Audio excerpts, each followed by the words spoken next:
ഓരോ മുഹൂർത്തങ്ങൾക്കും അതിൻ്റെതായ സന്തോഷങ്ങളുണ്ട്. അതിൽ ചിലത് ഒരിക്കലും മറക്കാൻ പറ്റാത്തതും.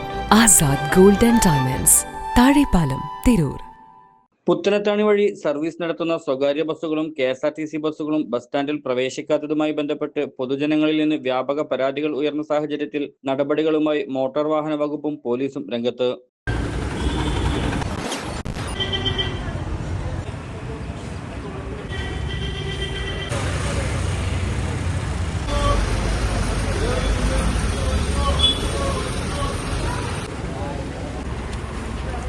മെയ് 25-ന് മോട്ടോർ വാഹന വകുപ്പ്, പോലീസ് വകുപ്പ്, ഗ്രാമപഞ്ചായത്ത് എന്നിവയുടെ പ്രതിനിധികൾ ഉൾപ്പെട്ട ട്രാഫിക് റെഗുലേറ്ററി സമിതി യോഗം ചേർന്ന് പുത്തനത്താണി വഴി കടന്നുപോകുന്ന എല്ലാ പൊതു സർവീസ് ബസ്സുകളും നിർബന്ധമായും പുത്തനത്താണി ബസ് സ്റ്റാൻഡിൽ പ്രവേശിക്കണമെന്ന് തീരുമാനിച്ചിരുന്നു.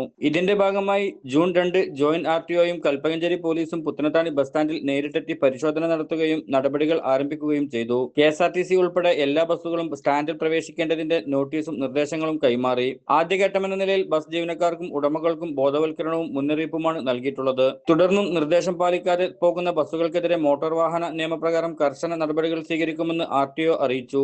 ജനങ്ങളുടെ യാത്രാ സൗകര്യം ഉറപ്പാക്കുന്നതിനും ബസ് സ്റ്റാൻഡിന്റെ പ്രയോജനം പൊതുജനങ്ങൾക്ക് ലഭ്യമാക്കുന്നതിനുമാണ് നടപടി സ്വീകരിക്കുന്നതെന്ന് ഗ്രാമപഞ്ചായത്ത് പ്രസിഡന്റ് KT ആസാദ് പറഞ്ഞു. അതേസമയം ബസ് തൊഴിലാളികൾക്കോ ഉടമകൾക്കോ ഈ വിഷയത്തിൽ പ്രായോഗിക ബുദ്ധിമുട്ടുകളോ പരാതികളോ ഉണ്ടെങ്കിൽ പഞ്ചായത്ത് ഭരണസമിതി ചർച്ച നടത്തി പരിഹാരം കണ്ടെത്താൻ തയ്യാറാണെന്നും അദ്ദേഹം അറിയിച്ചു. News 99 Puthanathani. Bridal craft, the wedding mall, Pan Bazaar, Tirur.